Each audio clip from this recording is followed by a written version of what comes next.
this is something I highly encourage on the right at this point. When you can use the government to do stuff, do it.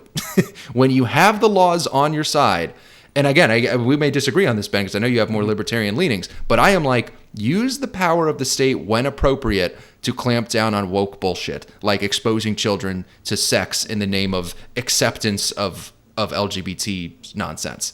When you can step in. I do think there are situations where you can't and you shouldn't. The drag queen story hours, assuming there's nothing overtly sexual, there's nothing you can do legally. Again, should be socially regulated out of existence. None of this should be happening. But I do think that we are empowered as a society to step in with the sexual stuff and with the pole dancing lessons. Yeah. This stuff, we do not have to live that way. Mm-hmm.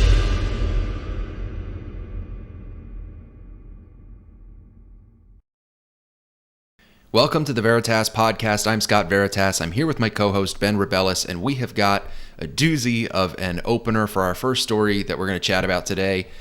Most of you have probably seen it. There is a teacher in Ontario, Canada. This isn't in the United States, but I do think it's worth talking about, especially for any Canadian listeners. I think I was looking at our stats. We have like a small percentage of Canadian listeners. But even if you are in the United States, you've probably seen that there's a teacher in Ontario, Canada, who's been going to class with what can only be described as enormous fake tatas. You've probably seen the images. Normally on the show, on the YouTube version, guys, I would try to show you some kind of visual aid for a story like this. I don't think I can do that without breaking YouTube's TOS, so I'm probably not even going to try. Originally, I was going to try and censor maybe the nipples on these enormous fake tatas and show them to you just so you could see, because the size, for anyone who has not seen it, is comical. It's if you've seen it, you know that. And look, if you're, by the way, if you need a visual aid, just Google like Ontario teacher controversy. It'll come up. It's kind of been all over the place. If you're on Twitter, you've probably seen it. So take a look at it. I unfortunately can't show it on the show today, but the size of the enormous fake prosthetic tatas in question is absolutely just comical. It's just like a farce. It's something that I think lends itself to obvious criticism, and we're going to get into that in a minute. The teacher, in my opinion, and Ben, we could get into this in a minute, should probably be fired. People are incensed, and I know I was smirking and laughing because it's hard not to with this story. I mean, what else are you going to do? This is a clown world story, and I can't help but laugh.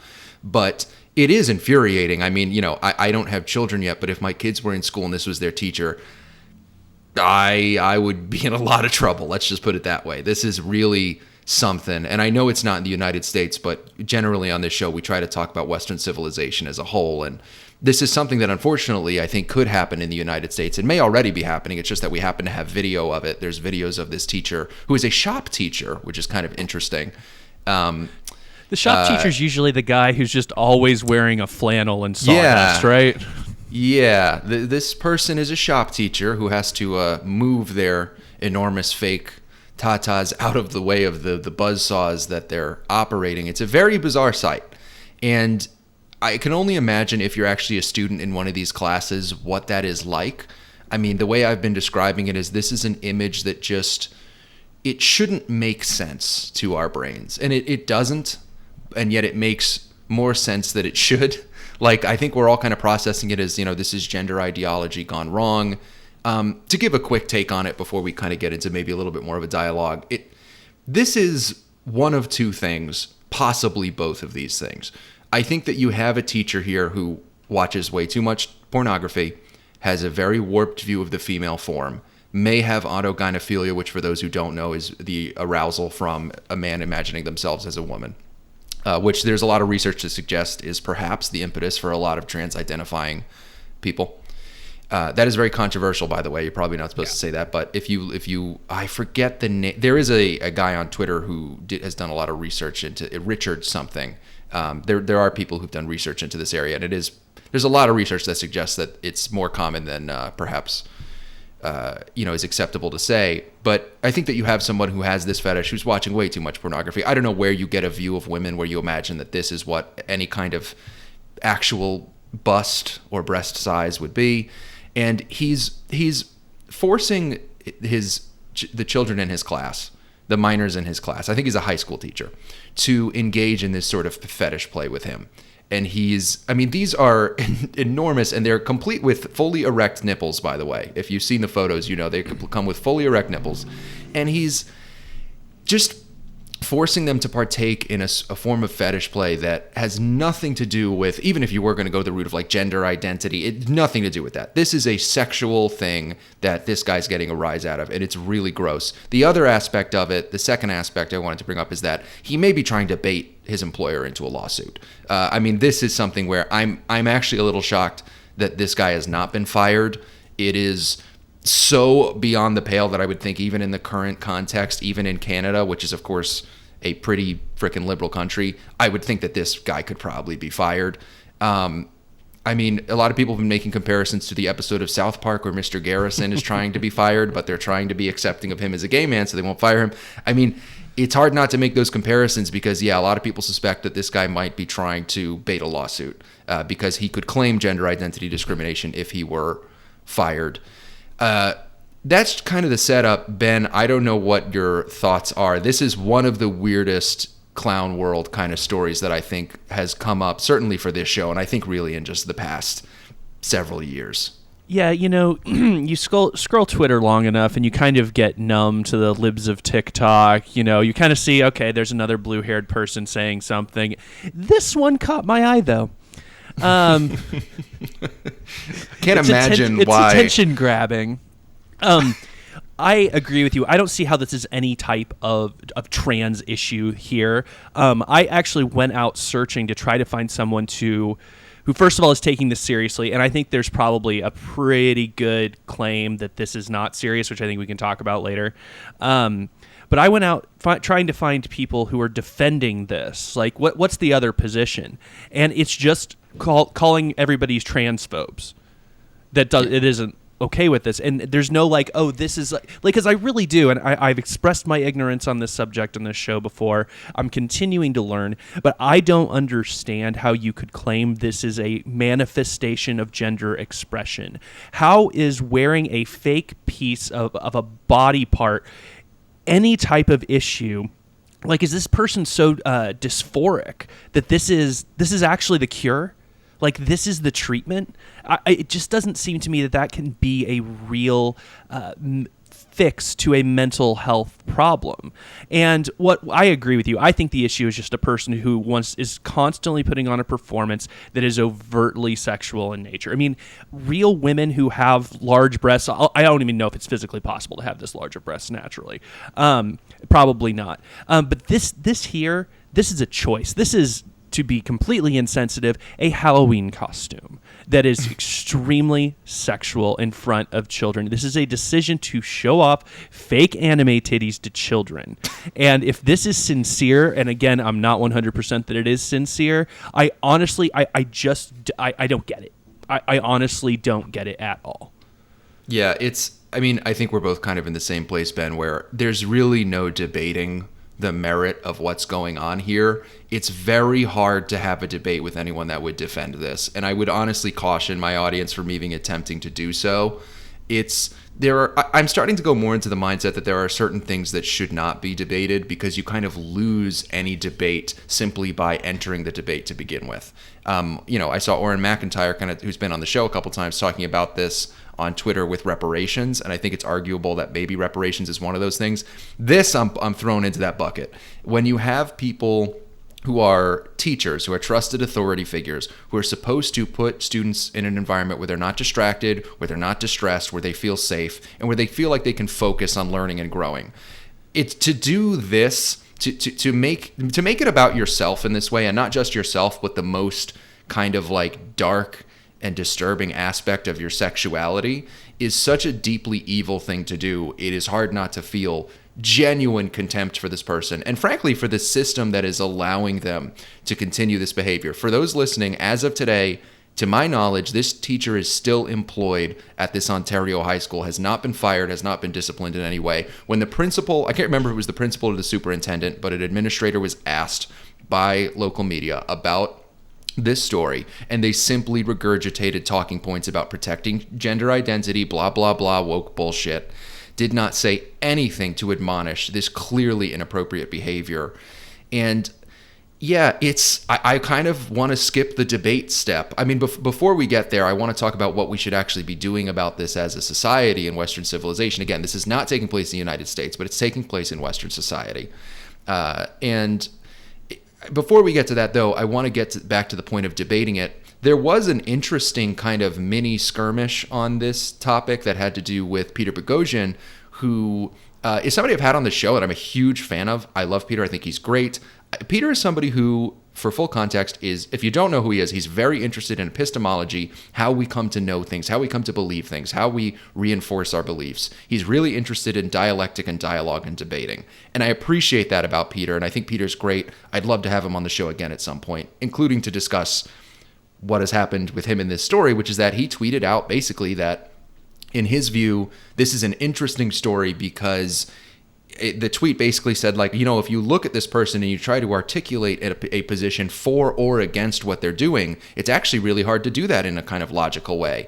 I disagree with that, and a lot of people kind of took issue with that. He ended up in, I think, a little bit of a Twitter spat with Matt Walsh from the Daily Wire over this. And I'm going to go, I love Peter. I think Peter is fantastic. I think he's a great guy. You should all follow him on Twitter. This isn't a knock on him personally, but I'm definitely siding with Matt Walsh on this one. I think that if you get too into the weeds of the dialectic and the dialogue and the debating, you end up in a place where you're debating things that should not be debated and don't have to be debated. And frankly, to articulate a position against this is not difficult. Ben and I have done it pretty quickly on the show today. This is sexually inappropriate behavior in front of students by a trusted authority figure. To claim that this behavior is not sexual in nature, that it has to do with gender identity, is ridiculous because, again, just look at the size of these things and the fact that they come with erect nipples, and it's really hard to make that case. I think you might be able to make that case if they actually resembled human breasts, but they only resemble this sort of weird hentai vision of what a woman is. And frankly, no natal woman, let's say, would ever dress this way. It's really something. So I love Peter, but I have to say that I think he missed the mark on that one. Yeah, I think Peter, and again, he's a philosopher, so he's using a term argument in a way that may not be like, oh, well, we're just going to get on Twitch and yell at each other about who has what positions. I think that if I were trying to envision what he's getting at here is, let's start tweaking knobs on this. What if these were normal, like a fairly normal looking pair of breasts? Like, I think what he's getting at is, what's the deontological rule that says this is immoral? Like, what rule could we craft to say this is bad, but other things, if we just tweaked a few my word choice there isn't great. If we just tweaked a few variables, turn some knobs. Some knobs. This is so obviously ostentatious that I think that anyone going anti this is on pretty strong footing. But I agree philosophically. It's like, well, what is the actual principle here? Like, is this a morality thing? Is this like a kind of like Christian conservative ideals of not being overtly sexual? Like, where would we find in Aristotle, in whoever, whatever ethicist would be able to come up with a rule? So I think I see what Peter's getting at here, but like he's smarter than everybody on Twitter, so they don't really get that, and then you start things back and forth, people saying, why don't you think there's something wrong with this, which is not at all what he was saying. No, it's not. Yeah. And he clearly, I mean, I'm certain that Peter is against this. I don't think this is something that Peter's supporting, but it's something where this specific scenario really doesn't warrant any kind of debate. I think you're right, though, that I was thinking about it in terms of, if you adjust the scenario slightly, I think there's two interesting things you can do. You can say, what if, like you said, Ben, these were a normal-sized pair of breasts? Honestly, I don't think people would care that much. I think there are people I think it would fall along pretty typical culture war lines, where people who are not particularly fond of the, transgender stuff would be kind of like, I don't necessarily want my kid in this room, but I'm not going to freak out about it. And then people, obviously, who defend it would defend it, but it wouldn't have become this kind of story if these were just normal-sized breasts. There are lots of trans people, I think, who do that actually with normal size. They'll stuff their shirts or whatever. It's usually not that big of an issue.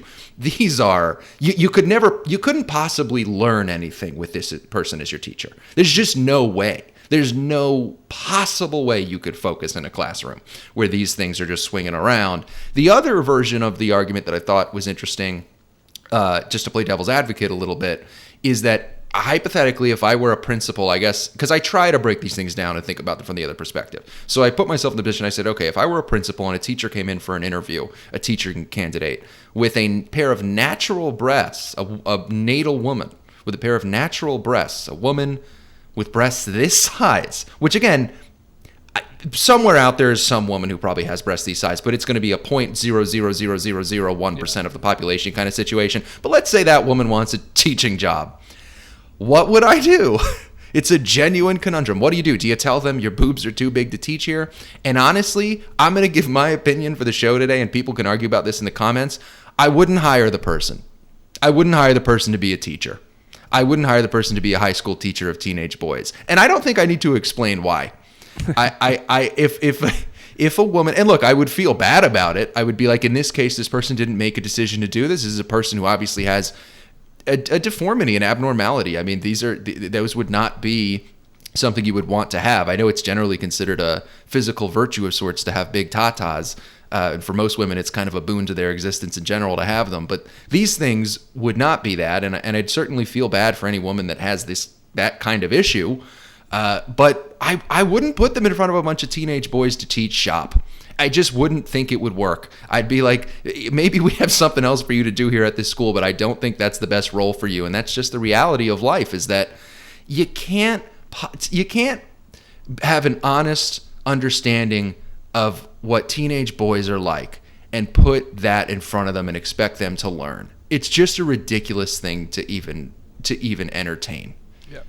And I think, again, putting aside whether this is some manifestation of the transgender ideology, this is just a severe lack of judgment and professionalism, which I think is what you're getting at as well, Scott, is someone who does this is not a professional.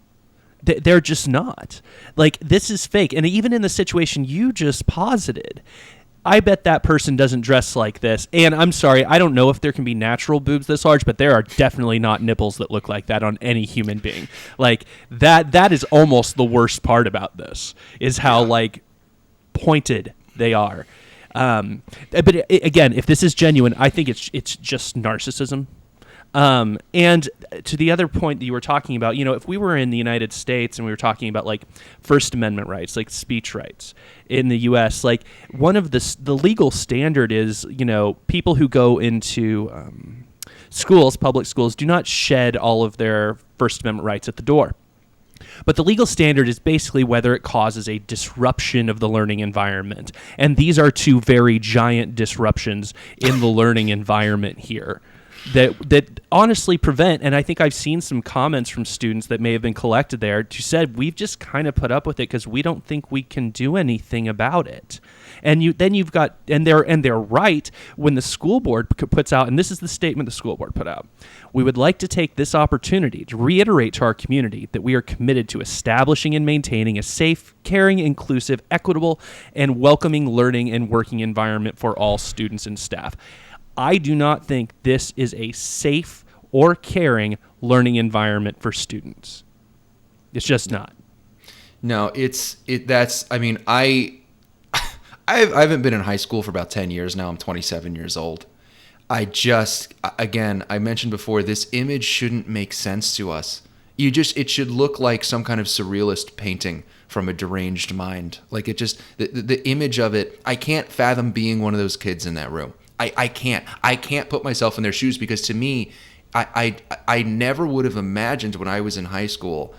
I know teachers, I had some teachers that annoyed the shit out of me. I get it. They're not all that good. But no one ever dreamt of doing this to me when I was in school. I never had a teacher that would ever have dreamt to do this. I never had a transgender teacher to begin with, at least not to my knowledge.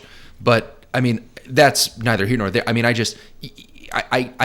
really do feel a lot of sympathy for the kids who actually have to put up with this, because again, the only recourse that they had was to film it. There's no video of this teacher being confronted, which had this happened when I was in school, and I'm sure it would be the same for you, Ben, just because we're about the same age, the students would have been like, fuck off, are you serious? Yeah. What is this? Or they would have laughed. They would have laughed the teacher out of the room. Like every single question would have been like, who discovered the United States in 1942? Would have been like, I don't know, maybe your giant tits. Like just that would have been the reaction. Like there was a tweet I saw on Twitter, I forget who said it, but it was like, it reflects kind of, I don't know if this is necessarily true, but it gets to an interesting conversation, which is that it reflects poorly on Gen Z that this teacher hasn't been bullied out of the school. like it's like there's a lot of commentary on the internet that's really interesting about like bring bullying back, and I'm like, I mean, look, I feel bad for the Gen Z kids because I think they're afraid of getting in trouble, and it's not their job to fire the teacher. It's the administrator's job. Those are the people you really need to go after here. Is the administrators need to fire this person. That is a bare minimum. I think I actually want to get into the other potential consequences of this in a bit, because I don't know if firing people like this is even enough. But yeah, I feel terrible for, you know, the generation after millennials, after ours, the Gen Zers, who just have to put up with this, and who I think aren't equipped emotionally or just socially to deal with it because of the environment they've grown up in and the environment they know they're in, and the potential consequences for telling a teacher like this, get those fucking things out of here. I am not listening to you. I'm not going to let you try and teach me about fucking history or math or science or shop while you're swinging that shit around. Yeah, and I feel bad for Gen Zers because I also feel like they're the same generation that we criticize for being the people who always need their parents. They always need this authority figure to run to when they have problems. And now they're having to navigate this minefield of being raised by helicopter parents, of having this instinct to have someone else fix all of their problems. But at the same time, there's certain of those problems they can't complain about. So they can't complain about the trans teacher with mountains on her chest because, well, that's getting a little close to the gender expression line, and the Ontario Human Rights Code says that gender expression is protected. So I don't want to get, prosecuted.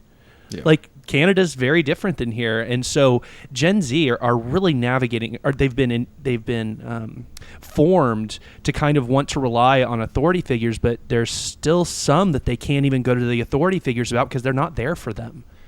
Yeah. I generally am actually very against criticism of millennials and Gen Z as a generation. I think that it's so incredibly unfair. I like Bill Maher a lot. I think Bill Maher's worst monologues are when he's talking about younger people, because he really gets into crotchety old man mode. There's a great Eddie Burback video that kind of really goes hard on Bill Maher for this, and I don't blame him for doing it. I know Burback and I have very different politics, but I agree with him on the fact that Bill Maher is great on a lot of things, and some of his monologues are truly fantastic, especially, and I give him full credit for being a guy who is on the left doing what he's doing. Bill Maher is probably the most prominent left-wing figure to call out wokeness the way that he has because of the size of his audience on his show, and I give him full credit for that. But when he admonishes millennials and Gen Zers as like the worst generation ever, I always say, like, whose job was it to put us in a position to be better? I mean, we've been put in a position where we've been taught to put up with this stuff by administrators at colleges and in schools and political leaders and the big tech, CEOs, some of whom are older millennials, but for the most part, a lot of powerful people in our society who really are pulling the strings. Some of them are millennials, older millennials. Most of them are older, and certainly they're not Gen Z. Gen Z is kids at this point. And to put the onus on them for the fact that they've come up in a society where they're programmed to put up with absolute nonsense, if not celebrate it, is just, I think it's such a waste of time. I think there should be more sympathy for people, especially Gen Zers. I mean, God, I'm a younger millennial, and so I've had my fair share of dealing with this shit like college and after, but I can't even imagine having grown up with it in grade school. Yeah. It's scary. Yeah, no, and I didn't mean to throw shade at those younger, my generation, those younger me. Yeah. But, I think of a situation like you had with Nicholas Christakis at Yale a few years ago, where he's got where his wife says something about Halloween costumes that people take as insensitive, racist, whatever, and then Nicholas Christakis is in a courtyard at Yale getting screamed at by students, saying, "This is not a university, this is my home, this is a safe space." And so that is a mindset that has been inculcated by the culture. You mean that Jonathan Haidt and Greg Lukianoff document it very well in Coddling of the American Mind. I don't mean to throw shade. I feel bad that they were raised like that. But I just think it's getting so much trickier because now you have these tripwires where even the authorities don't have your back if you're having a problem. Yeah. Well, and I don't think you're throwing shade. I totally think we're both coming from this kind of sympathetic perspective. And again, I think people like Bill Maher, whoever, should really stop just shitting all over these generations. The argument that I always try to make is there's tons of millennials, younger and older, and Gen Zers who don't support this stuff, but feel completely powerless to stop it. There were only, I mean, look, what happened to Nicholas Christakis, I've seen that video, was absolutely disgusting, the way he was treated by the administration there, who wouldn't really defend him in any meaningful way. And the fact that he was surrounded by 30 students who were all screaming at him, completely ridiculous nonsense. If anyone hasn't seen that video, just look up Nicholas Christakis Yale Halloween controversy. It'll come up. And you probably remembered it was kind of one of the big things back in like 2014. That was one of the opening salvos of the culture war. Yeah. But the thing is, for all of those 30 kids that are doing that, are 300 kids who think that's ridiculous and who just want to wear fucking Halloween costumes and have fun and go to college. But those students are not represented by the administrators, who are by and large Gen X and boomers. And those administrators are not they are representing a tiny minority who threaten them with all sorts of nonsense, like we're going to fucking burn the school to the ground, or we're just going to keep harassing teachers and administrators. Basically, they're going to say, we're going to treat you the way we're treating Christakis if you try to step in here, even though you know this is wrong, that this is not an appropriate interaction between students and a professor. Because they were not having a dialogue with him. They were screaming at him. Same thing with what happened to Brett Weinstein. Same thing with what happened to Jordan Peterson. That kind of interaction cannot exist between students and teachers. Completely inappropriate for students to scream at a teacher and surround them like that. The Brett Weinstein stuff is crazy because he's like cornered in a hallway. It's really scary stuff if you remember from Evergreen 2017, the meltdown. And I'm sure you all do. But I hate when people go after the younger people. We're not represented by the people who are actually in power. The administrators need to represent the majority of students who, look, to play devil's advocate, I think that students could be a little louder about being against this stuff. I was somebody who, when I was in college, was pretty loud about it, just to give myself a little bit of a pat on the back. I very openly, and I was in the College Democrats at the time, and I got in a lot of trouble for it, but I would speak out against that stuff, wouldn't get a ton of help from my friends, but I certainly was not getting help from my administrators. I got a little bit of help from my peers who were in class with me, and I got no help from the administrators, who would barely come to my defense as I was desperately trying to say that we needed to have freedom of speech on campus and that we needed to stop, burning fucking colleges down, burning the fucking school down because Milo Yiannopoulos or Ben Shapiro was showing up to do a little song and dance or to give a speech. I can't believe that the onus is being put on the younger people. I just think that's a really ridiculous thing. There's a little bit of responsibility there, maybe if you're in college and you're of a certain age. But high school students, it's like, what do you fucking expect? They're children. What are they supposed to do? Yeah, I don't know what the solution is here. It seems like Canada's really gone kind of off the rails. I mean, again, starting back with Bill C-16 and now getting to now. I mean, I remember there was that case. I think his name was Jessica Yaniv, who was going to waxers, to get something waxed, and she wanted to get her genital area waxed, and she was a male, and then she was turning around and suing these places who refused because they don't do those type of waxes on males, like with male genitalia. So I mean, Canada really has let this go, and Justin Trudeau, clown show that he is, has done nothing to hold it back. Yeah, I mean, I wanted to get into that conversation about kind of like, what do we do to stop this? I mean, Canada as a nation is like a fucking failed state on this issue. I mean, they just completely have failed to deal with this in a proper way. The UK seems to be doing a decent job, which I actually find really interesting. I remember asking Konstantin Kisin about that on the show, and he wasn't even sure why that is. Like, the UK seems to be doing better, maybe because they have a very prominent one of the most prominent Brits in the whole world is J.K. Rowling, and she's kind of been leading the charge on social media against some of the self-ID stuff. The fact that self-ID itself is even an issue in the UK is kind of interesting, because for those that don't, self-ID is basically the concept of IDing your own sex vis-a-vis your psychological and emotional gender identity, your identity, right? And the fact that that's an issue that is actually debated in the UK is kind of interesting, because we don't really do that here. Here, it's really about the more extreme stuff that we're doing with children. There isn't that much of a debate over whether or not you should be able to ID a certain way. And a lot of blue states are already making it so that you can change the sex on your ID all willy-nilly. But I wanted to talk about what we do about this. I mean, Ben, Can I I think give you we're a quick idea about that, Scott? I think one of the reasons it may not be as bad as the UK is because they imported this nonsense. Like, we started it, and it made its way over there purely probably by reason because we share the same language. I would be actually curious to see if whether we've imported this to non-English speaking countries. Because it's not naturally born and raised in the UK, that's probably why it's not as intense, would be my guess. Yeah, maybe some of the potency kind of wore off in transit over the Atlantic. I mean, Right. that is an interesting possibility. I mean, it certainly is very potent in Canada. And I'm not sure. I mean, I don't know. Canada is always a little bit to the left of the United States politically on almost every issue.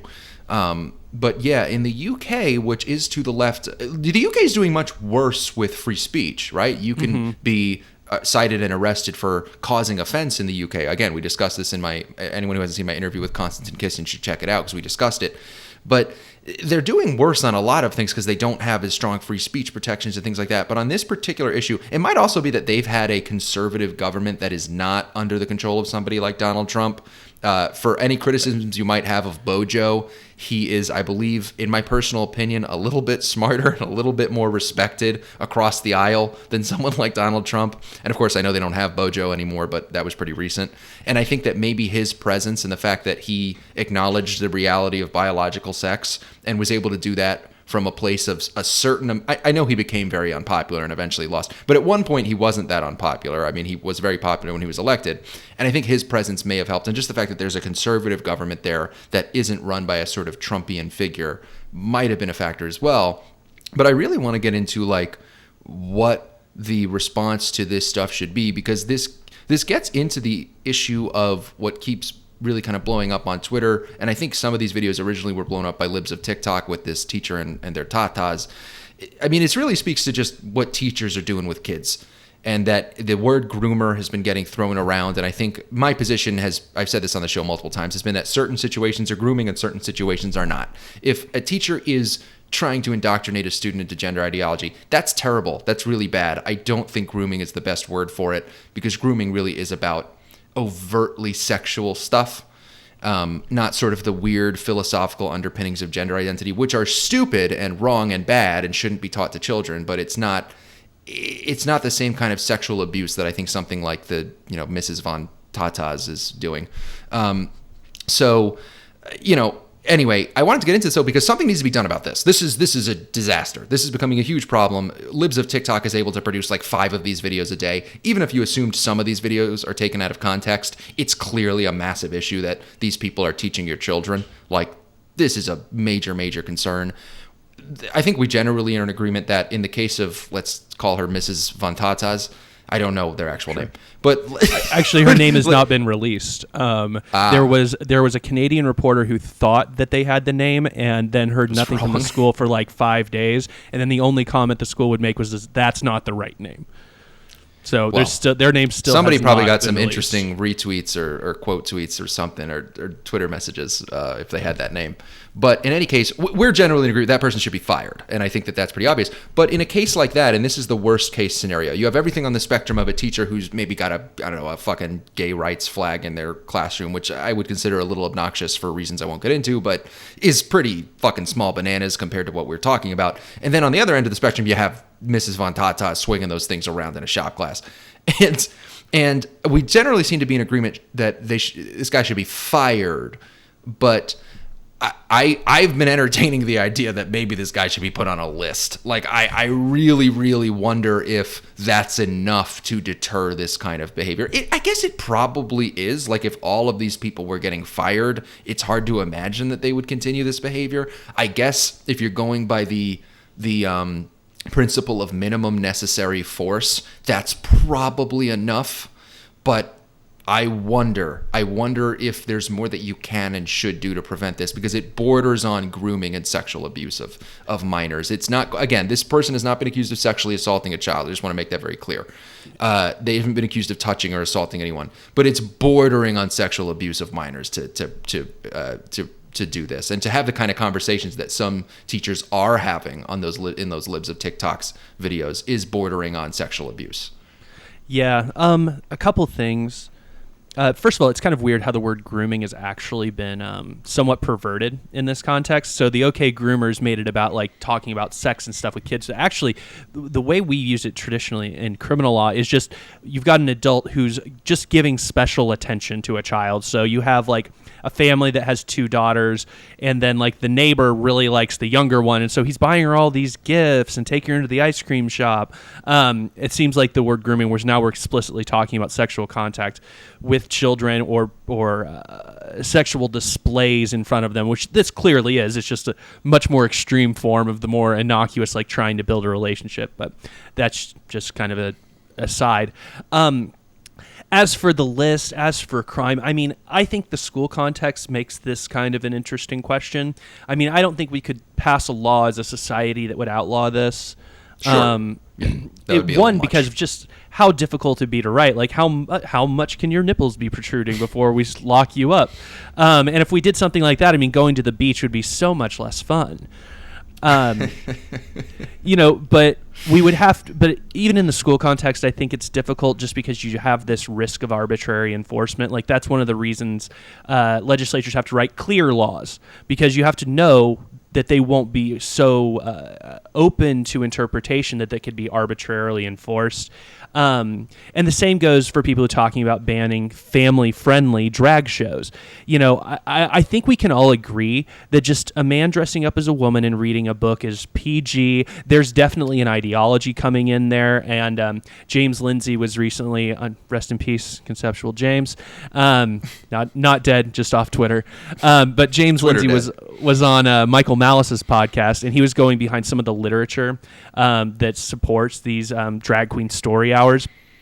Whatever, they're kind of a show, doesn't seem like that big a deal to me, but the drag shows, the really sexualized one, I would love for them not to exist. I don't think they're a good idea, and I don't think you should take your children to them, but I still can't figure out, like, and maybe someone's tried, and I don't know, what does that language look like to be able to pass a law to say, well, you can only have this much nudity, or if it doesn't have nudity, because as far as I know, none of these shows have nudity, which would probably be illegal in every state. They have partial nudity. There have been videos that have come out I've seen, I think, as much as you have a trans stripper who has fake breasts that maybe have like nipple pasties and a thong, and that's it's not technically full nudity, but it's really close, and they're not engaged in sex acts. I mean, that would be child pornography, but they're very close to these children. The children are being told to hand them money. The children are watching them gyrate sexually in these outfits. It's at the worst videos, which are relatively rare. They don't come out every day with one that's of that caliber, but they actually come out a lot more often than you fucking expect. I mean, there have been videos of kids being taught to pole dance at the family-friendly drag events. There's completely indefensible stuff that's been coming out. I mean, yeah. It's indefensible in the sense of, I think it's a terrible idea. If I had kids, there's no way I'm taking them to that show. I just don't know what there is to be done about it from a top-down governmental regulation, as much as that would be nice, because it's kind of like, I mean, I just don't know what that language looks like. Now, I'm sure someone like Chris Rufo has some ideas. Maybe he has some model legislation that wouldn't be that bad. But this is me retreating to my libertarian milk or soapbox. But how about some individual responsibility? How about people make smart choices with their children and not expose them to over-sexualized stuff? Stop taking them to the pride parades where the guys are just wearing banana hammocks as they walk down the middle of the road.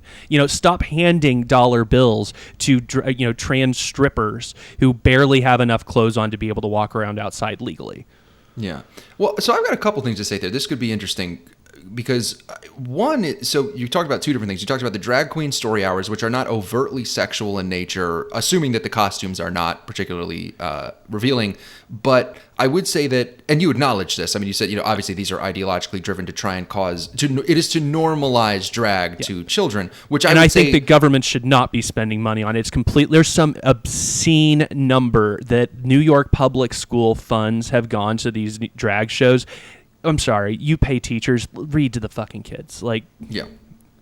Well, but I would say this, because there's nothing overtly sexual going on, the government cannot step in and do anything about the story hours. However, I do think it should be completely socially frowned upon. Any attempt to normalize, I see drag as something that is uniquely inextricably linked to gender ideology. I don't think it's some innocent thing. People are trying to compare it to like, oh, it's just like, haven't you ever watched a movie or seen a play where somebody dresses as a... No.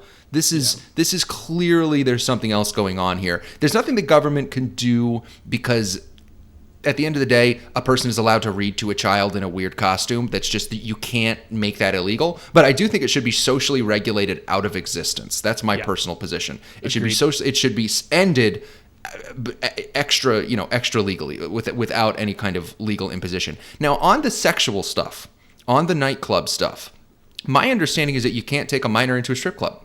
I mean, you can't. You can't take I don't think you can take someone under the age of 21 into a bar in a lot of places. A lot of these places serve alcohol. We have the legislative tools to deal with this. Mm-hmm. And because you can see alcohol being served in a lot of these videos. So that is, when it's sexual stuff or there's alcohol involved, there's anything kind of sexual dancing, revealing outfits, that is where I think the government can, and as I understand it, they absolutely can and should be stepping in. And so, every once in a while something will happen in like Texas, and so Greg Abbott will kind of get in there. But in a lot of places, the laws aren't being enforced that already exist. And so that's where I would say there needs to be a clampdown. We can't just say, oh, let's socially regulate it out of existence. This is something I highly encourage on the right at this point. When you can use the government to do stuff, do it. When you have the laws on your side, and again, we may disagree on this, Ben, because I know you have more libertarian leanings, but I am like, use the power of the state when appropriate to clamp down on woke bullshit, like exposing children to sex in the name of acceptance of LGBT nonsense. When you can step in. I do think there are situations where you can't and you shouldn't. The drag queen story hours, assuming there's nothing overtly sexual, there's nothing you can do legally.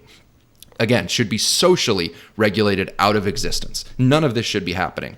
But I do think that we are empowered as a society to step in with the sexual stuff and with the pole dancing lessons. Yeah. This stuff, we do not have to live that way. Mm-hmm. And, what's really interesting is, so what we would normally do is we wouldn't be able to necessarily craft that legislation to say this type of performance is not allowed in front of children if it's not, just a bright line nudity. But that's exactly what we found workarounds. Alcohol regulation is one of those workarounds. Can't have kids in bars, and strip clubs, people strip in bars, so therefore there's no kids in strip clubs. But the problem is, in a lot of these cases, the places where these things are occurring, where there could be enforcement, are exactly the places where the people who were doing the enforcement aren't interested. Do you really think that whatever alcohol regulator in Portland is really going to come down on a bar that let a family-friendly drag show in there? Of course not. Like, now, you do see some of these shows in redder areas, but I think generally is the people who are doing the enforcement aren't willing to use those workarounds that we've devised and that are reasonable, at least in some sense, to actually do them. And I think that actually, on the other story we're going to talk about today, I think is a part of what's going on in that the places where things like this become a problem are the places that are the authorities aren't interested in doing the enforcement. Yeah. And it's just, I mean, we can do little from our position as commentators, but admonish the people involved. I mean, if I had the power, if I was involved in federal government, I would step in. I think that if Ron DeSantis or Donald Trump is elected in 2024, that when minors are being, as far as I'm concerned, sexually abused, which you don't have to touch a kid to sexually abuse them, to expose them to this stuff, I do believe rises to the level of sexual abuse. And when it's almost ritualistic in nature and it's occurring as often as it is, and it's celebrated in many places, immediately you have to see that the empire is crumbling. I mean, this is a fucking end of days scenario. This is really the one that I think it's radicalizing me. It's radicalizing a lot of parents across the nation. And I think the federal government should step in. I'm much more, because I have liberal roots, I'm much more in favor of state power. I'm like, do what you can do to control the populace and make sure they're not doing this. This cannot be tolerated. The same way that violent crime can't be tolerated, and we should be clamping down on that. And if local leaders will not do their job, when Jenny Durkin decided she wasn't going to enforce the law in Seattle and she was going to surrender a police precinct that ended up becoming the CHOP, when that shit happens, you need to step in. There is a certain point at which there is just criminal mismanagement. I think I know that there was no crime committed, but on a philosophical and intellectual level, I think Jenny Durkin should be in jail. I think that Ted Wheeler or anyone else that is allowing this type of shit to happen, this end of days crumbling empire nonsense to occur, should be in jail. I know that it seems a little extreme and illiberal, and I'm not literally saying put them in jail because, again, no crime has been committed when you're a shitty mayor. It's not a crime to be a crappy mayor or a crappy police chief.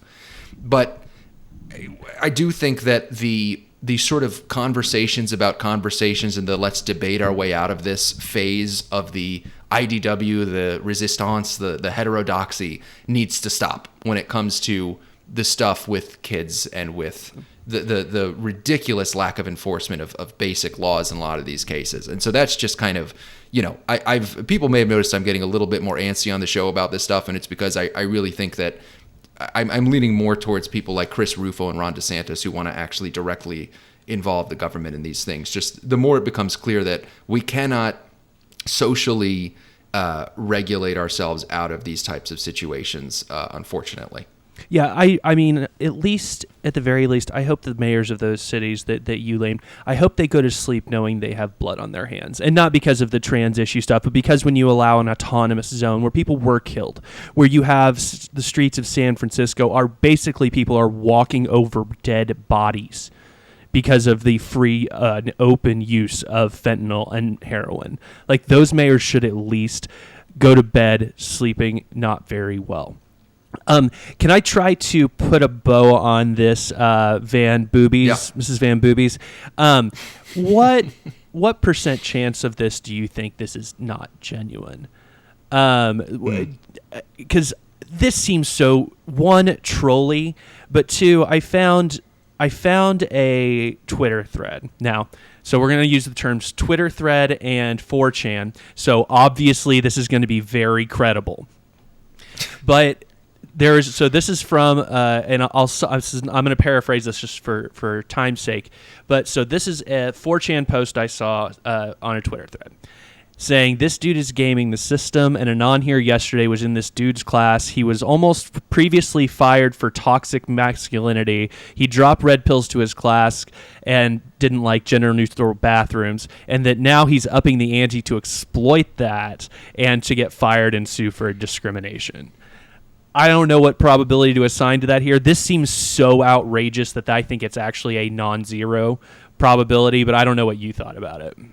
I saw the green text on Twitter actually this morning before the show. I saw exactly the post you're talking about. It's absolutely a non-zero chance that it's true. I would put it at 5 to 10%. This is a completely legitimate possibility. I think it's less likely than not. I think it's most likely, unfortunately, that this is a truly insane human that is doing insane things. But the idea that it's essentially almost... that rises to the level of almost like performance art. If this is somebody trolling, it is a truly phenomenal piece of trolling that I would love to see the results of. A lot of people said this about, what's his name? Or her, I don't know what I'm allowed to say on YouTube. The trans swimmer person. Leah Thomas? Yeah, Leah. Let's call them Leah. A lot of people said that Leah might be trolling, and that doesn't seem to have been the case with Leah.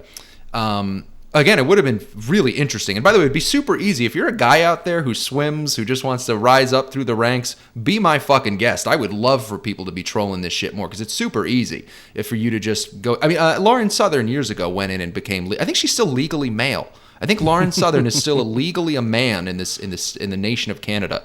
And kudos to her because people need to take advantage of that stuff. But yeah, that green text, for anyone that hasn't seen it, which is basically suggesting that this could be an attempt to game the system, either to sue and actually make money or to just make a point about what was able to be gotten away with up to, the extent to which it has to get before you're fired. Or this person could eventually come out and say, look, this was all kind of a performance art piece to kind of like make a point. I don't know if that's exactly what they were getting at there. But when they were saying like this person used to drop red pill hints, it almost implies that this could be something where, this person is one of us. This person is in the heterodoxy and is trying to expose gender ideology. Look, that's the best ending. There's the meme about like good ending, bad ending, like with choose your own adventure video games and stuff. That's the best ending. That's what I want. Is I want to see that this just turns out to be some based dude who's going in there like, let me fucking show how ridiculous this shit is. And by the way, we try to talk about the show and what you do about this stuff. That's a great answer, man. That's Start do trolling. that. Yeah, start trolling. Start exposing it for what it is. I mean, there was a lot of controversy. It isn't one of the topics for the show today, but Ron DeSantis sending immigrants to Martha's Vineyard only for them to deport them within 44 hours. That was fucking amazing. I was kind of a fan. Like, you can, again, call me Ron DeSantis. I stan. I really am. Like, when you expose hypocrisy like that, when you expose the system and the faulty logic, again, the easiest thing to do that with is gender ideology, because it's completely inconsistent. There are no limits. There's no limiting principle. So to all you guys out there who are in a position to do something like what that green text was saying from 4chan, do it. Fucking do it. That is the way, man. That is the way. So I'm hugely in favor of that. So maybe that's a good place to leave that story, because there's actually a call to action for you guys. If you're in a position to troll and to just expose the ridiculousness by going into work one day and being like, I am gender fluid and fucking you need to, I just became a man, actually, sorry, we're not going to be able to work with this client, he misgendered me. Like, if you're able to do that, if you're in a position to do that, do it, because that's one of the only ways I think we can actually expose this stuff. But I think that Veritas Podcast disclaims all liability in lawsuits. If you get fired, we don't want to hear about it. We are not paying for anybody's prosthetic breasts, and we're not paying your legal bills. But if you want to go have some fun, go for it. This is why I like having an attorney on the show. But yes, dude, look, make your own decisions. I think it would be funny if people did that. Maybe that's a better way for me to phrase it. I think that'd be very funny if hypothetically somebody did something like that in Minecraft. I think that's the new nomenclature for that sort of thing. Yeah, do it in Minecraft. But anyway, I think that puts a good bow on that story. There is another story, a much more serious story, kind of a tonal shift for us that isn't funny at all. Somebody was killed in North Dakota. A young man named Caylor Ellingson, I think is his name. He was 18 years old. This is a boy. This is a teenage boy. May have been in high school, may have been in college. I'm not sure. He was 18. And this young man got into a political argument with an older man named, I think it's like Shannon Brandt might have been the name, 41-year-old man. The older man was in a car. The younger boy was on foot when the argument was taking place, as I understand it. And then this older guy hit him with his car and killed him. So this boy is dead.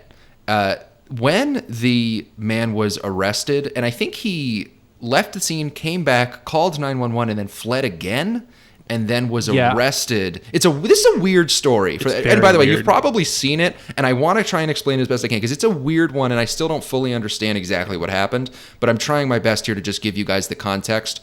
So again, this guy, they're in a political argument. The older gentleman, the alleged attacker, he claimed later that he thought that Caylor was a, quote, Republican extremist, and that, ostensibly that could be the motive for this attack because they were in a political argument. He also claimed, to be fair, I think that Caylor had threatened him or had called someone to come back him up, and that was making him nervous, and that's why he hit Caylor with his car. It's a very strange story. There's no video of the attack. With stories like Rittenhouse, you have video, and it's a little bit easier to break down exactly what happened. There is no video of this car attack that left this young man dead. At the end of the day, the result of the story is that the man was arrested after fleeing the scene. Again, I believe he fled, returned to the scene after fleeing for a short time, did call 911, leaves, and then flees again and is arrested. He was charged with vehicular homicide. So he's been charged with vehicular homicide, but he is also out of jail on $50,000 bond, which he was able to post. To put that into perspective, Kyle Rittenhouse's bond was $2 million for what was eventually proven to have been self-defense in a court of law. George Zimmerman, who was in a very similar position in 2012 after shooting and killing Trayvon Martin, according to our laws in self-defense, $1 million bail.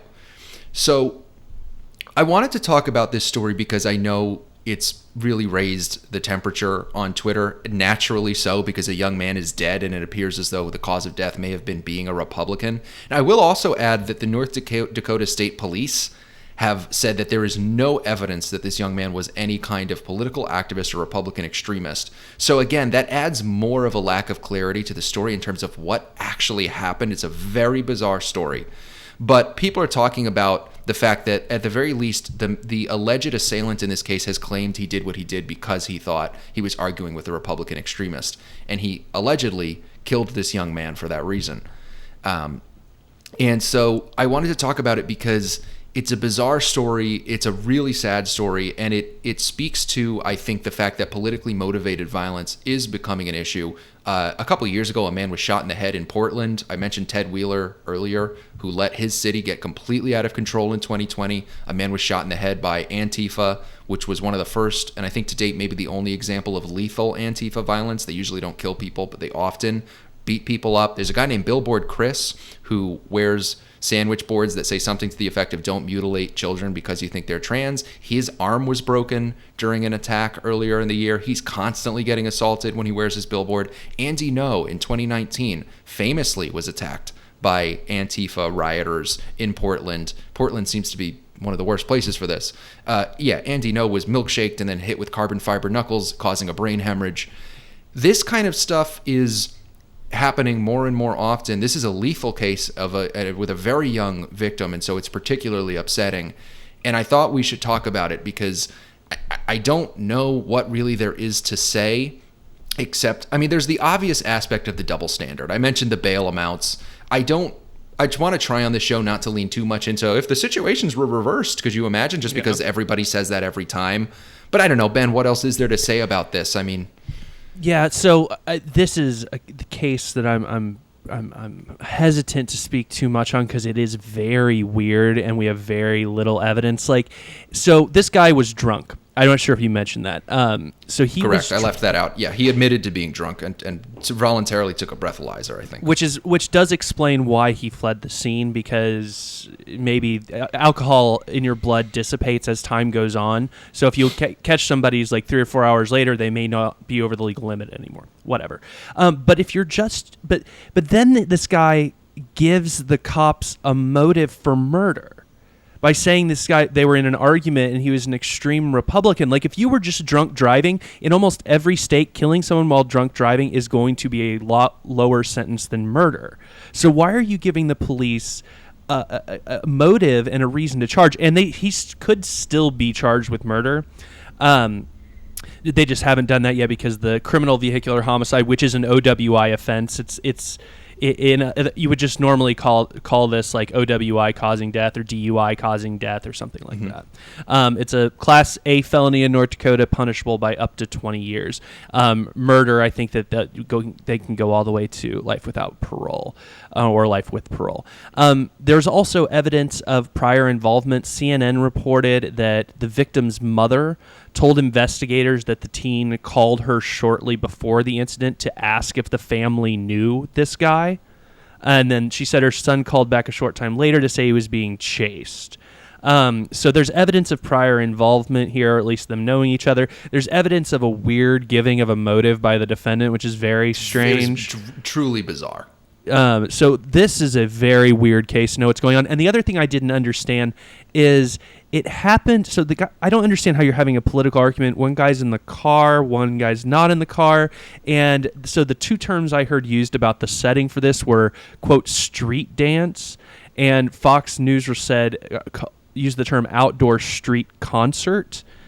So I have no idea what's happening here. I don't know if this is just some drunk driver who got caught up in something and accidentally hit somebody and then decided he needed to have a good reason for it, which is very weird. I will say, though, and I mentioned Fox News, almost all of the articles when I started looking into this story were from Fox News. And according to Fox News, and this is a quote from them in an article posted yesterday, none of the 5 major news networks, ABC, CBS, NBC, CNN, and MSNBC, have offered any on-air coverage to the attack on Wednesday and Thursday, according to Grabian transcripts. That is distressing. This is what Eric Weinstein would call the gated institutional network, or narrative at work here, and specifically this concept of selective silence. We talk about the double standard. We're not going to try to get into the whataboutism, but I think you and I have talked about if we switch the political valences here between victim and defendant, we're going to have a big story. And now we have where an 18-year-old boy was killed presumably because, or at least the defendant is admitting, because of political differences, and only one news network, at least that we know of, is covering it. I mean, OAN or Newsmax probably also did as well, but Fox News is the major one, only one covering it. And that is, I think, really indicative of the problem. Yeah, this is a story that should be getting national news coverage. In the model that national news generally focuses on, there is a strong profit motive. I'm not denying that. They're not always just covering the things they should be covering. This is a pretty salacious story. It appears, at first glance, the headlines that you're able to write here is that a young man was attacked for being a Republican and actually died. Was allegedly the victim of a vehicular homicide. I mean, it is a story that you would think, even if you're going just according to the profit motive, you would go after. This is a highly salacious, kind of quote unquote sexy story. It's something that you'd think would be getting covered, even if you take that more cynical view, right? Because I don't want to give journalists too much credit here and act like they're just trying to be fair to all sides. But the thing is, even if you take the more cynical view, the slightly more cynical view, because there's an even more cynical view that you were kind of getting into, which is that there's selective silence when a conservative is the victim. That's the most cynical view, and unfortunately, the reality of the situation. But even kind of the sort of compromise, which is, look, maybe you would try to make an argument that this just isn't a story that would bring in a lot of eyeballs. Yes, it would. Two people got into it. The idea of basically it's a Democrat versus Republican fight to the death. These kinds of situations. I know that's not exactly what happened here, right. But it's unclear exactly what happened. Again, I will emphasize to the audience, this is a bizarre story where we need a lot more information to understand what actually happened. There's a strong possibility this man is a nutter, that this man is absolutely out of his gourd, and that the fact that he would provide the information he has provided to the North Dakota State Police is baffling.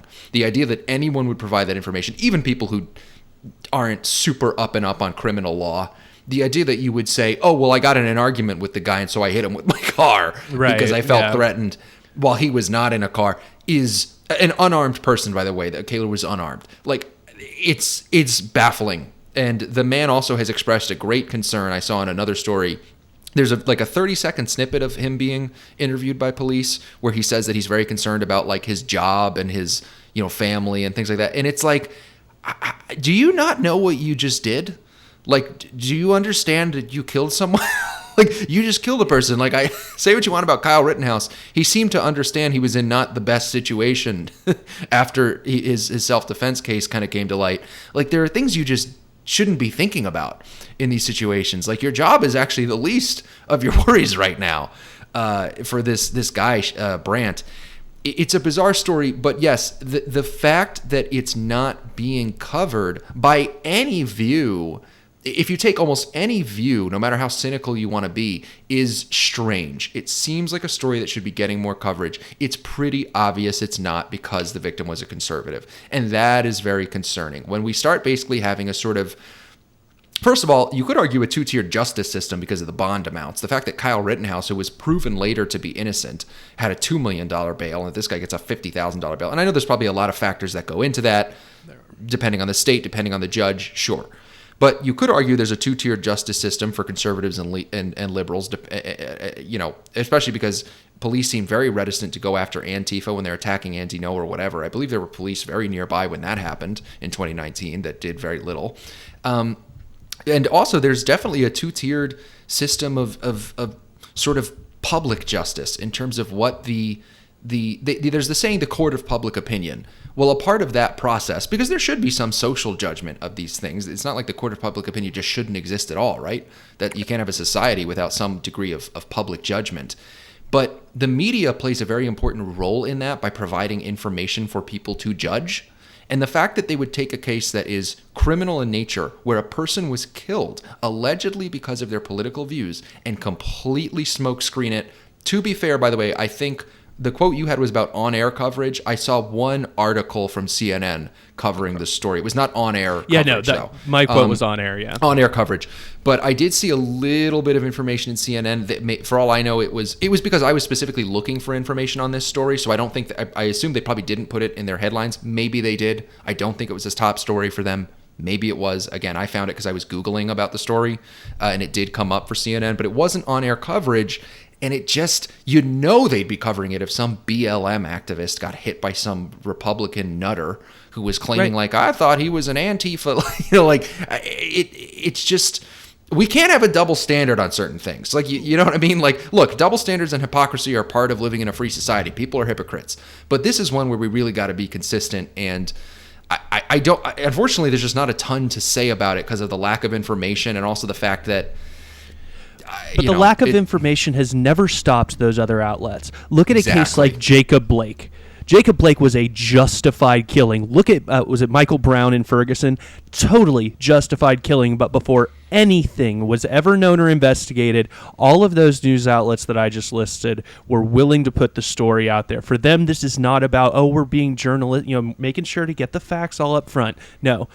Cities were on fire, and they were calling them mostly peaceful protests while saying that these were police murders, and they weren't. So I'm not giving them the benefit of the doubt of thinking that they need to kind of wait until all the facts come in, because that's absolutely not what they're doing. Yeah. I mean, basically, I guess the moral of the story here is just these are propaganda outlets. They shouldn't be thought of as legitimate journalistic institutions at this point. That ship has sailed. When you're engaged in this kind of selective silence where, as you said, Ben, and I think this is a great point, when it flows with their narrative, zero journalistic integrity. Go and get the story now and make it as salacious as possible. When it goes against the narrative, it's like, do all of the possible due diligence to make sure that this is definitely what it appears to be, and then maybe you'll put an article at the very, very bottom of the page. Like, no on-air coverage. Like, the fact that that's the standard, because look, I will say that the system hasn't crumbled yet. The guy's been charged with homicide. With vehicular homicide. It's not like it's legal to kill conservatives in this country. Right. But the idea that it's like a lesser penalty or that you're not going to be judged as harshly is pretty fucking disturbing in and of itself. The idea that you would have a much better chance of surviving a trial, of coming out with an acquittal, if your victim was a conservative than if they were liberal coded, right? Let's go with that sort of coded language. Kyle Rittenhouse's victims were liberal coded, even though they were all white, because they were leftist rioters. Which is funny because they were also other things as well that I don't think I can say without breaking TOS. But just look up Joseph Rosenbaum, one of Kyle Rittenhouse's assailants, and you'll learn some really interesting stuff. So they were liberal coded, and so it was treated a certain way, and there was a lot of doubt over whether or not he actually. I mean, the jury deliberations got very nerve-wracking for those of us who wanted to see Rittenhouse acquitted. They went on for a few days, and I started to wonder if he could be found guilty of something, even though there was no evidence that suggested he should be. It was nerve-wracking. Whereas, if you're... So that's what happens when your victims are liberal coded, is that you could have all this evidence like Rittenhouse had that showed he was innocent, and he would still be put through the ringer. And yes, he was eventually acquitted. Yes. But it was something. It was a process to get to that point. And then if your victims are conservative coded, the guy's out on $50,000 bail. I don't even think you have to post all of bail in most states, right? No, that was cash bail. Cash bail. Okay. Yeah. It's probably a larger surety, and then he pays a certain percentage of it in cash. And I just want to make sure, and I agree. I don't think you're wrong about anything you're saying here. Just to add a little context, Rittenhouse was charged with murder. Zimmerman was charged with murder. And when it comes to the bail amounts, those are almost like the number one way that states sort how much bail is what are you charged with. And in some states, murder's not bailable if the state can show like come to a certain evidentiary pre-trial standard. So, I mean, those two guys may have been lucky they were out at all. And I can't remember the exact charges because there's murder so weird in different states. Here, this is an OWI offense that resulting in death. So, I can kind of see. I at least have I can give you a reason why those bail amounts are different. But the treatment we're talking about here we both agree that people are not being treated consistently, both inside and outside of the system. Yeah. No, I appreciate the context, and I would point to, honestly, this is maybe a little bit edgy for the show, but the Chauvin case is really interesting. The Derek Chauvin case is really interesting because from my perspective, when the standard for murder is reasonable doubt, when that's the standard, you have to prove beyond a reasonable doubt. I understand that George Floyd had a heart condition, was on a more than lethal dose, I think an exponentially more than lethal dose of fentanyl when he died. And that even though when I look at the video of what happened to him, I think that something very clearly wrong is happening. If I were a juror, and look, I wasn't on the jury. I didn't have all the information that I should have. But if I were a juror, I would think that reasonable doubt is there when you have a more than lethal dose of fentanyl and a heart condition involved. Just the fact that this guy died from, cardiac arrest. But again, the other thing is that was a case where if you look at the video, it looks like this guy is getting choked to death. His knee is on. There was a question of how much weight was actually on his neck. But again, the prosecution actually addressed it. We don't have to relitigate the entire Chauvin trial. But again, that was just a case where very much the victim was liberal coded. This black man being assaulted by a police officer. The assailant is conservative coded because he's a cop. And there was, I think, never any doubt really that he would be convicted. It was almost impossible to imagine. I'm sorry. There was no doubt that he would be convicted, and it was impossible to imagine that he would be acquitted. I couldn't even fathom that he would be acquitted. And look, I don't know what happened in the jury deliberations. I didn't watch the entire trial. I watched part of it, including the part where they addressed the amount of weight that was on Floyd's neck. That actually was addressed by the prosecution. And so I'm not saying I think Derek Chauvin, I want to make very clear, I am not saying I think Derek Chauvin was innocent of killing George Floyd. I think it's more likely than not that he contributed to Floyd's death by compressing his neck. But I've always wondered if that was a case where politics played a role because of the standard of evidence. I want to make very clear. If you were going by preponderance of evidence and I were a juror, I would say Chauvin was guilty. I would say it's almost certain that he contributed to Floyd's death by compressing his neck. But by the actual standard in place, and I bring up again this case again because you have a conservative coded assailant and an liberal coded victim, right, with Floyd and Chauvin. I bring up this case because it's impossible to imagine that politics didn't play a role. And I think there was some evidence that came out after the fact that one of the jury members was like a BLM activist. And so it's a situation where I guess we don't have a great example where it was more on the line. But yeah, again, when I think of that case, I do always think about, again, the heart condition, the amount of fentanyl in Floyd's system, and I always think like that sounds like enough for reasonable doubt to me. And so I would have always wondered a little bit about that case. Not a fan of Chauvin, not saying that Derek Chauvin is a great man and that he shouldn't be in jail necessarily. He did something terrible from what I understand from having seen that video, and I think it's more likely than not that he contributed to Floyd's death. But I've always wondered about if politics may have impacted the actual verdict according to the standard of evidence. I think that, first of all, I think the conviction was second-degree murder. I don't know exactly what the elements are there. I think it's like felony murder.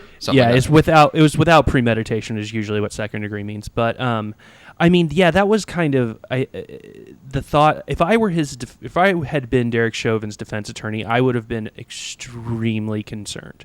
I just don't, that the jurors, they're going to be in the room thinking, if we are not guilty, this place might burn down. And I don't know I can't remember if that case was venued somewhere else, but if it wasn't, you can imagine jurors. You had, what was it? Wasn't there a day where one of the reporters for I think one of the liberal news organizations followed the juror bus or was attempting to speak to them? Was that Rittenhouse? Yeah. Okay, never mind then. But still, but that did happen with Rittenhouse. Yeah. Yeah, but you've always got to be worried about jurors thinking beyond whether the state made its case or not to collateral consequences of their verdict, which should be kept completely out of their minds. Let's be real, it's not going to be. But that particular case, I would have had a really hard time defending that case and not being just terrified in the jury selection process. And that is ultimately, it's a form of intimidation of the justice system that only goes one way. I appreciate you saying this, Ben, because I was struggling a little bit to kind of articulate exactly what my point was, and I think you kind of hit the nail on the head. We have a system where there is a strong socio-political influence on the justice system when the assailant is conservative coded or the victim is liberal coded, right? And it's the opposite effect the other way around. And in a case like this, if there would probably be a lot of uproar if this guy does not get convicted of the crime he's been accused of, the guy who hit with his car and killed Caylor Ellingson. But I don't think it would rise anywhere near to the level of what happened after George Floyd's the video of his death came out, nor what would have happened had Chauvin been acquitted of even a single charge in that case. To play devil's advocate a little bit, I don't remember exactly how much unrest there was after Rittenhouse was acquitted. I think there was a good amount, but it was not anywhere near as much as the 2020 riots themselves. So I guess there's some evidence that maybe since Trump left office, the country has calmed down a little and this isn't as much of an issue. I don't know.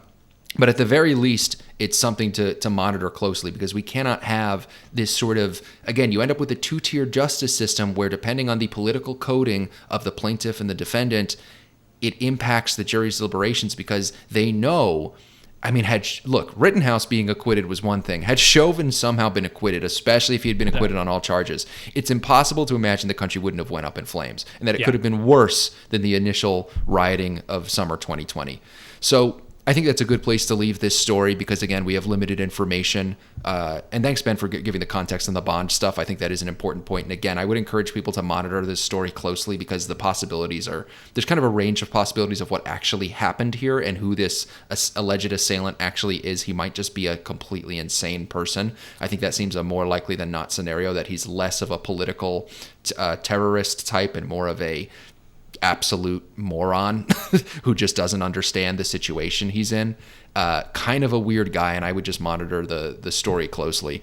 But I am going to close us out for the day there. If you are listening to the show on iTunes, please leave a 5-star review. If you're on YouTube, like, comment, and subscribe.